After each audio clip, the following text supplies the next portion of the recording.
اس میں ایک اہم بات جو میں نے کی تھی کہ سورۃ البقرہ کے آغاز ہی میں اللہ تعالیٰ نے جو انسانیت میں 3 کیٹیگریز پائی جاتی ہیں ہر زمانے میں ان کا ذکر کیا ہے۔ نمبر 1 ایمان والے لوگ جو بات قبول کر لیتے ہیں۔ نمبر 2 وہ لوگ جو کفر کی روش اختیار کیے ہوئے ہیں۔ اور نمبر 3 منافقین۔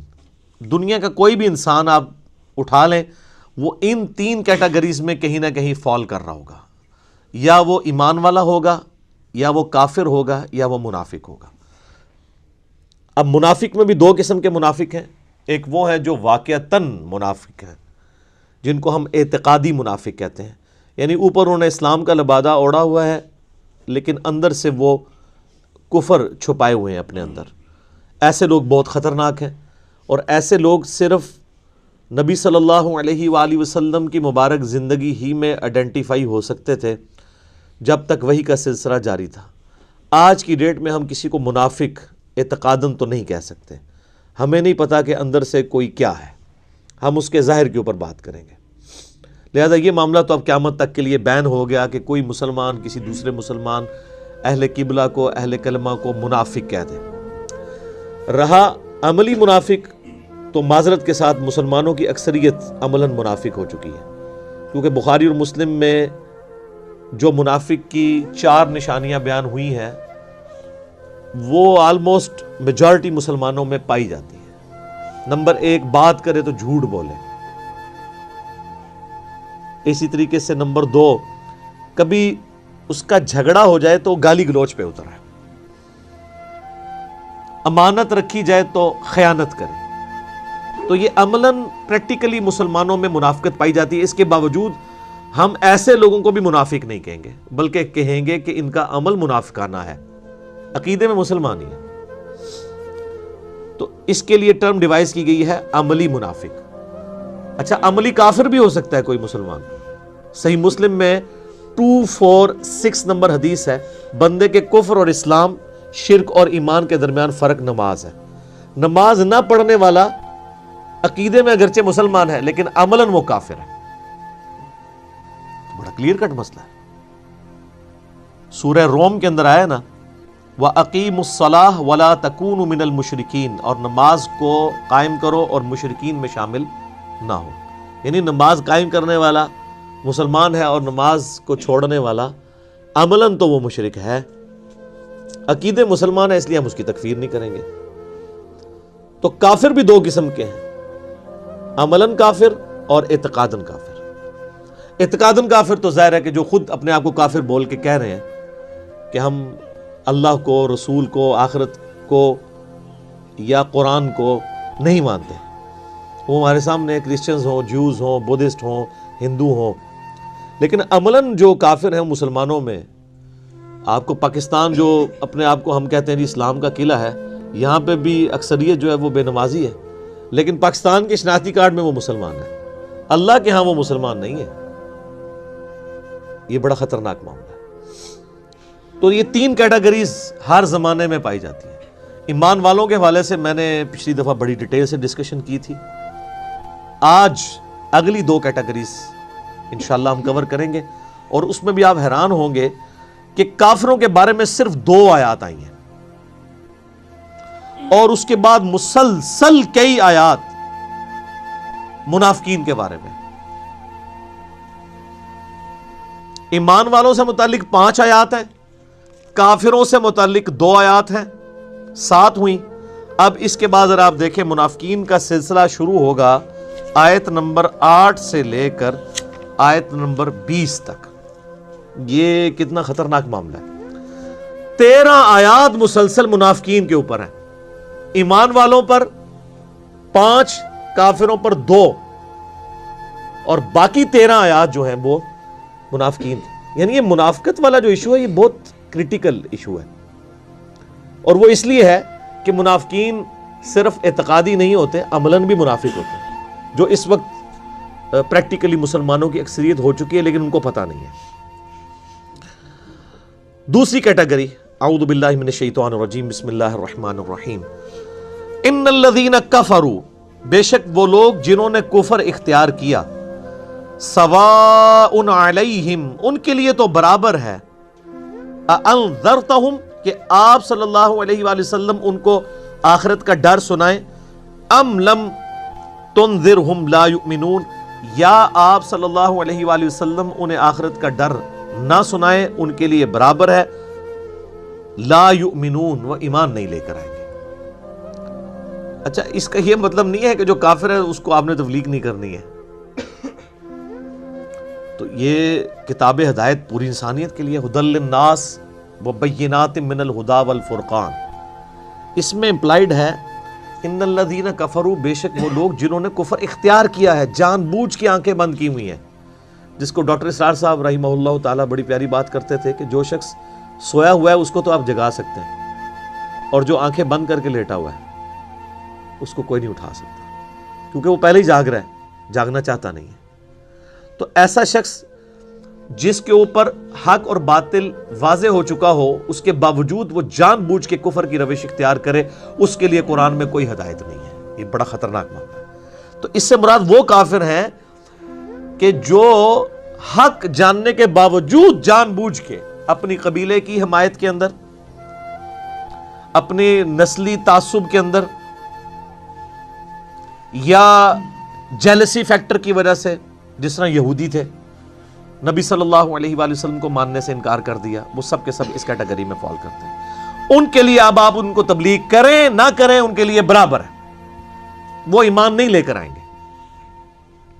ختم اللہ علی قلوبہم، اللہ نے ان کے دلوں پر مہر لگا دی ہے، سیل کر دی ہے، یعنی سیل ہو گئی، اب کوئی چیز اس کے اندر داخل نہیں ہو سکتی۔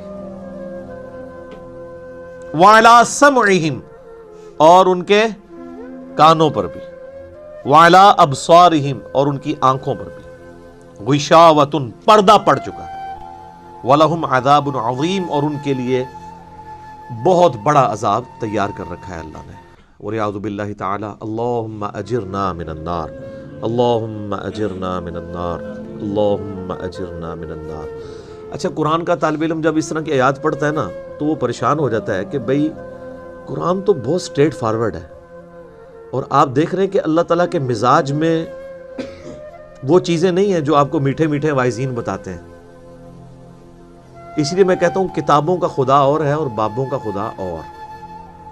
قرآن بہت سٹریٹ فارورڈ ہے، کیونکہ یہ کلام کرنے والا کون ہے؟ اللہ، بے پرواہ ہے، اور وہ اسی پیشن کے ساتھ بات کرے گا تو آپ بھی اللہ کو سیریس لیں گے نا۔ اور اگر آپ کو یہ کہانی کرائی جائے گی، خیر ہے، جیسے ایک نانی اماں ہوتی ہیں، ایک دادی اماں ہوتی ہیں، تو اللہ تعالیٰ تو نانی اور دادی سے بھی بڑھ کے رحم کرنے والا ہے۔ یہ کہانی، یہ کس آیت میں، کس حدیث میں لکھی ہوئی ہے یہ بات؟ اور میں اس کو پھر اینٹی وینم الزامی جواب کے طور پہ، پھکی کے طور پہ کہتا ہوں کہ اگر یہ نانی، دادی اور ماں کے ساتھ آپ اللہ کو تشبیہ دے رہے ہیں اس کی محبت کو، تو کیا یہ نانی، دادی اور ماں والی محبت اللہ تعالیٰ کی ابو جہل اور فرعون کے ساتھ بھی ہے؟ سارے کہیں گے نہیں۔ تو جو کلمہ پڑھ کے اللہ کے نافرمان اور باغی ہیں ان کے ساتھ بھی ہے؟ نہیں۔ جو اللہ کی طرف رجوع لے آئے ان کے لیے، پورے قرآن میں ایک آیت بھی ایسی نہیں ہے کہ جو اللہ کا باغی ہو، رجوع نہ لانے والا ہو، اللہ کہتا ہوں میں اس کو معاف کرنے والا ہوں۔ ہمیشہ یہ ہے کہ جو توبہ کر لے، اپنی اصلاح کر لے، رجوع لے آئے۔ یہ درجنوں آیات ہیں، وہ وقت کے ساتھ آئیں گی، ورنہ تو میں اسی آیت کے اوپر ہی پورا یہ لیکچر ختم کر دوں گا، پھر آپ کا وہ یہ مصحف تو پچھلا تو 9 سال میں ختم ہوا ہے، یہ 18 سال میں بھی ختم نہیں ہونا۔ لیکن جنرل میں بات ضرور کروں گا تاکہ آپ کو ایک کنسیپٹ کلیئر ہو کہ جو باتیں بتائی گئی ہیں بالکل نان سینس باتیں ہیں، اس طرح کا کوئی کنسیپٹ نہیں ہے اسلام کے اندر۔ ایک میرا یوٹیوب پہ کلپ بھی ہے، اللہ کی رحمت سے دھوکہ، وہ آپ کلپ دیکھیں، میں نے اس میں کراس ریفرنس کے طور پہ کئی آیات پیش کی ہیں کہ یہ آپ کو بالکل کہانی کرائی گئی ہے۔ اللہ تعالیٰ اپنے معاملات میں بہت سخت ہے۔ اچھا، اس کی وجہ سے بعض لوگوں کے دماغ میں یہ بھی آ جاتا ہے کہ یار اللہ تعالیٰ دیکھو مور لگا دیتا ہے، نعوذ باللہ، اللہ تعالیٰ کی اپروچ بڑی کوئی فنیٹک والی ہے، نعوذ باللہ۔ ایسا نہیں ہے، یہ ان لوگوں کے لیے جو جان بوجھ کے حق سے اناد کرتے ہیں، تو پھر اللہ تعالیٰ کے غضب کا کوڑا ان پہ پڑتا ہے کہ یار ان کو بات سمجھ بھی آ گئی تھی، اس کے باوجود انہوں نے یہ کیا ہے، اب میں ان کو نہیں چھوڑوں گا، اب ان کے اندر ہدایت داخل بھی نہیں ہو سکے گی۔ یہ بہت، یعنی اس کو کہتے ہیں پوائنٹ آف نو ریٹرن۔ اب اس پہ اللہ تعالیٰ کو کوئی پوچھ نہیں سکتا، اس کو اللہ نے بین کیا ہے. لا يسأل عما يفعل وهم يسألون. اللہ کو کوئی نہیں پوچھ سکتا اس نے کوئی کام کیوں کیا. اللہ ہر ایک کو پوچھ سکتا ہے. یہ اللہ کو گلہ نہیں کیا جا سکتا. رب ہے، مالک ہے، اس نے اپنے لیے رول طے کیا ہے کہ بھئی جب پوائنٹ آف نو ریٹرن پہ کوئی بندہ پہنچے گا، سچائی قبول کرنے کے باوجود وہ حق سے اناد کرے گا، اس کو نظر آ جائے گی سچائی ہے، پھر بھی وہ اناد کر دے گا، پھر میں مور لگا دوں گا. اور پھر وقت کا پیغمبر بھی اس کو ہدایت نہیں دے سکتا. انک لا تہدی من احببت ولکن اللہ یہدی من یشاء. اے نبی، جس سے تم محبت کرتے ہو تم بھی اسے ہدایت نہیں دے سکتے. اللہ جسے چاہتا ہے ہدایت دیتا ہے. ہدایت کس کو دیتا ہے؟ والذین جاہدوا فینا لنہدینہم سبلنا.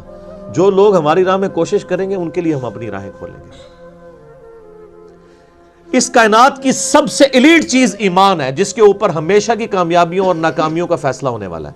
تو آپ کیا سمجھتے ہیں کہ آپ کو یہ راہ چلتے فٹ پاتھ پہ گری پڑی مل جائے گی؟ اس کے لیے کوئی ایفرٹ پٹ نہیں کرنی پڑے گی. اور دنیا میں جس چیز کی منفعت چند سالوں کے لیے ہو وہ بھی اتنی ایفرٹ پٹ کرنے کے بعد ملتی ہے، اور جس سے ہمیشہ کی کامیابیاں آپ کا مقدر ہونے والی ہیں، آپ سمجھتے ہیں کہ وہ آپ کو چنگے جی لب جائے گی، مفت میں ہی مل جائے گی؟ نہیں، ناٹ ایٹ آل.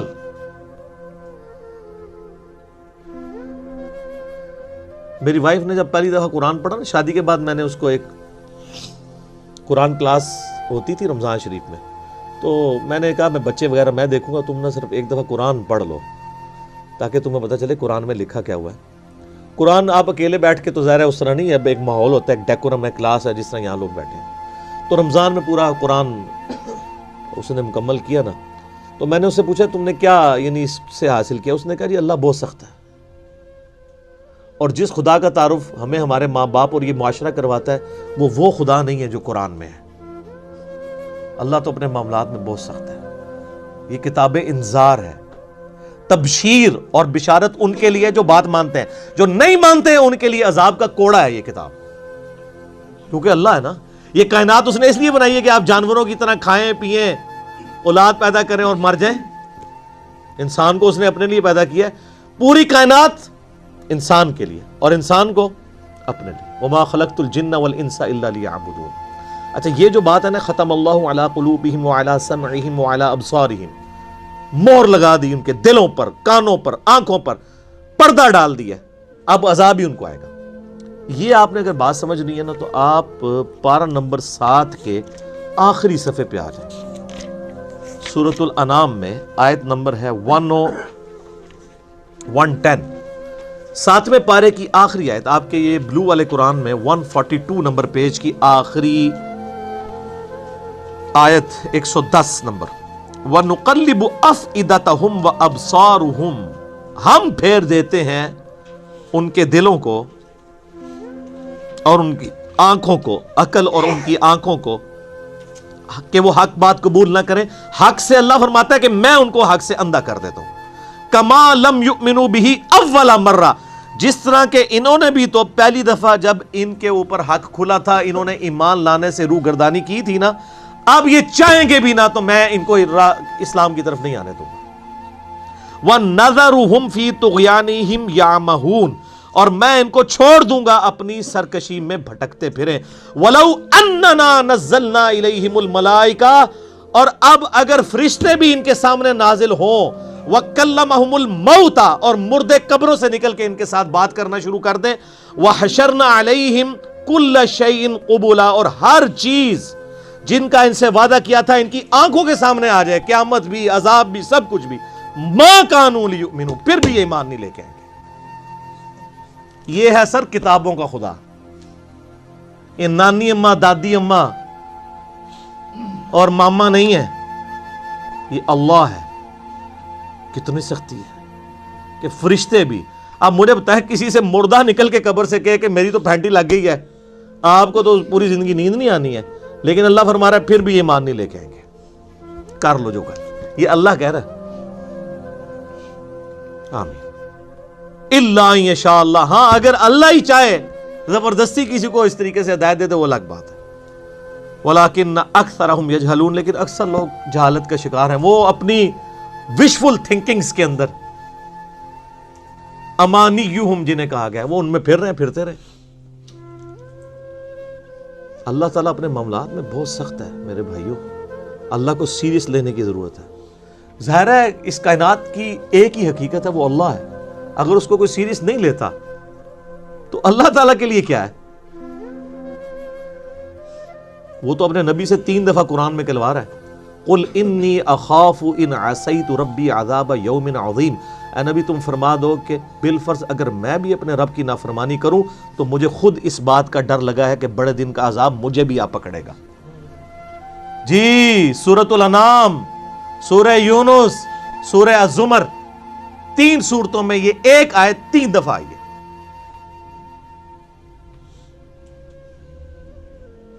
آپ مجھے بتائیں جو آپ کو کہتے ہیں جناب ہم بخشوا لیں گے، ہم اپنے مریدوں کو لے جائیں گے، اور تو انہوں کھنگن نہیں دینا کسی نے ہوتے. تو یہ اس لیے کہ نہ انہوں نے خود قرآن پڑھا ہوا ہے اور نہ آپ کو پڑھنے دیں گے، ورنہ آپ کا دماغ کھل جائے گا.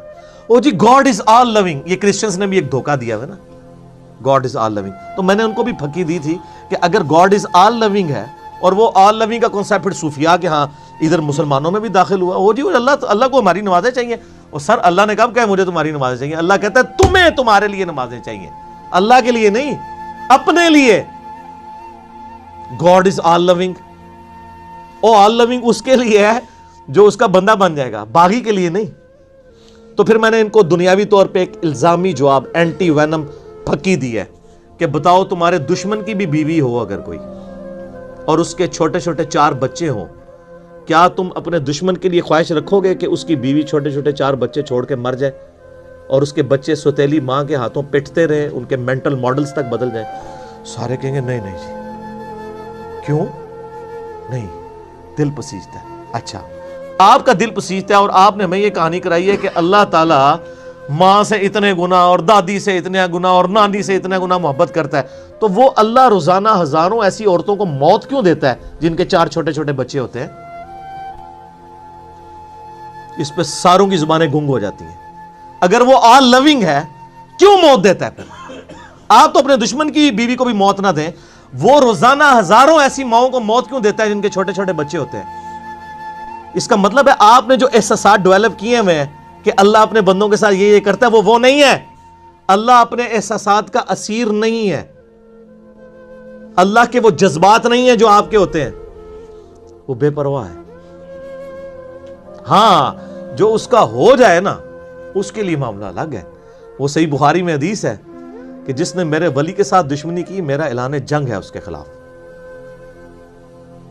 اور انسان میرا قرب نہیں حاصل کرتا مگر فرائض کے ذریعے اور نوافل پہ استقامت کے ذریعے اس لیول پہ پہنچ جاتا ہے کہ میں اس کے ہاتھ بن جاتا ہوں جس سے وہ پکڑتا ہے، میں اس کے کان بن جاتا ہوں جس سے وہ سنتا ہے، میں اس کی آنکھیں بن جاتا ہوں جس سے وہ دیکھتا ہے، میں اس کے پاؤں بن جاتا ہوں جس سے وہ چلتا ہے. اچھا ادھر ہی حدیث روک دیتے ہیں صوفیاء اور وہ کہتے ہیں جی وہ خود ہی خدا بن گیا، ایتھوں ہاتھ پائے گا انج ہو جائے گا. وہ آگے پڑھو کیا لکھا ہوا ہے، وہ جب اپنے دشمن کے اگینسٹ مجھ سے پناہ طلب کرتا ہے میں اسے پناہ عطا کرتا ہوں. اگر وہ اللہ ہی سے پناہ طلب کر رہا ہے تو وہ پھر ہاتھ مارنے جو گا تو نا یہ ہاتھ بن جاتا ہوں، پاؤں بن جاتا ہوں، کان بن جاتا ہوں. اس سے مراد یہ کہ اس کا اوڑھنا بچھونا پھر میں ہی بن جاتا ہوں. قل ان صلاتي ونسكي ومحياي ومماتي لله رب العالمین. اے نبی تم فرما دو بے شک میری نماز، میری قربانی، میرا جینا، میرا مرنا سب اللہ کے لیے. اوڑھنا بچھونا اللہ بن جاتا ہے. اس حدیث کے آگے الفاظ ہیں اللہ تعالیٰ فرماتا ہے مجھے کبھی کسی معاملے میں ہچکچاہٹ نہیں ہوتی سوائے ایک معاملے کے کہ جب مجھے اپنے کسی مومن بندے کو موت دینی پڑتی ہے. اللہ کہتا ہے میں بھی اس پہ ریلیکٹنٹ ہوتا ہوں. کیوں؟ میرا بندہ موت کو ناپسند کرتا ہے. ظاہر ہے موت تو کسی کو بھی پسند نہیں ہے، انسان زندہ رہنا چاہتا ہے اور یہ اللہ نے انسان کی کوالٹی رکھی ہے کہ اسے زندہ رہنے کی خواہش ہے. اسی لیے اولیاء اللہ بھی جب خطاب کر رہے ہو نا وہاں پہ سپیکر پھٹ جائے تو وہ بھی یوں کر جاتے ہیں لا حول علیہم ولا ہم یحزنون. کیوں کرتے ہیں؟ یہ نیچرل اللہ نے رکھا ہوا ہے. کسی اولیاء اللہ کو کہنا یہ سامنے یہ بھٹ صاحب کے پاس جو بندوق بڑی خطرناک سی انہوں نے تانی بھی ہے، کسی اولیاء اللہ کو کہنا پڑھ لے کلمہ میں چلان لگاؤں تو آپ دیکھ لیں اس کی کیا حالت ہوگی. یہ اللہ نے نیچرل رکھا ہوا ہے. موت تو اللہ فرماتا ہے کہ میں بھی ریلیکٹنٹ ہوتا ہوں. وہ اپنی موت کو ناپسند کر رہا ہوتا ہے اور میں اسے موت دے کے اپنے پاس لانا چاہتا ہوں. پھر کیا ہوتا ہے؟ پھر تو وہ قرآن پاک میں سورہ حمیم میں سجدہ میں آیا نا کہ ایسے لوگوں میں پھر فرشتے نازل ہوتے ہیں، ان کو بشارت دیتے ہیں موت کے وقت. اور پھر سنن ابی داؤد میں، سنن نسائی میں بڑی ڈیٹیلڈ احادیث ہیں کہ جب ایمان والے کی موت کا وقت قریب آتا ہے تو باقاعدہ اس کو آمادہ کیا جاتا ہے کہ وہ خود کہے کہ میں مرنا ہے. وہ جب سب کچھ دیکھتا ہے وہ کہتا ہے ٹھیک ہے جی جان دو، پہلے نہیں کہتا جان دو. بڑا مشکل کام ہے. پہلے کہنا کہ جان دو تو حضرت موسیٰ علیہ السلام تھپڑ کیوں مارتے ہیں اسرائیل کو؟ میرا وہ بھی کلپ چڑھا ہے نا، بخاری مسلم میں حدیث ہے جو. تو یہ بہت سینسٹیو ایشو ہے. اللہ تعالیٰ کے بارے میں آپ اپنے دماغ کھول لیں. یہ آپ وہ کتاب کھول رہے ہیں جو بابوں کی لکھی ہوئی نہیں ہے کتاب، یہ اللہ کی نازل کردہ کتاب ہے. اس کو اسی طریقے سے سمجھنا ہے. شروع میں ہی آپ کا کانٹا نکل جائے گا تو آپ کو آگے قرآن سمجھنا آسان ہوگا. اللہ کے مزاج کو سمجھنا ہے آپ نے، اور یہ دماغ میں بات طے کر لینی ہے کہ بابوں کا خدا اور ہے اور کتابوں کا خدا اور. یہ آپ جو پڑھ رہے ہیں نا، یہ وہ خدا ہے جس کا تعارف محمد رسول اللہ صلی اللہ علیہ وآلہ وسلم نے آپ کو کروایا. یہ وہ خدا ہے جس کا تعارف پیغمبروں نے کروایا، اور پیغمبروں نے ان کتابوں کے ذریعے کروایا جو اللہ نے ان پہ نازل کی تھی. یہ مولانا روم کے مثنوی شریف والا خدا نہیں ہے، یہ قرآن شریف والا خدا ہے. وہ کہتے ہیں وہ مثنوی مولانا روم جو ہے وہ فارسی کا قرآن ہے. استغفر اللہ تو بولی ایڈیاں کہانیاں، ایڈے جھوٹ، اتنی انبیاء کی گستاخانہ واقعات اس کے اندر ہیں، اور اس کو کہتے ہیں فارسی کا قرآن ہے. سر فارسی کا قرآن وہی ہوگا جو قرآن کا ترجمہ فارسی میں شاہ ولی اللہ دہلوی نے کیا ہوا ہے. باقی وہ کہانیاں لکھتا رہے، وہ قرآن نہیں بنتا. تو یہ ساری میں نے گفتگو شروع میں ہی کانٹا نکال دیا.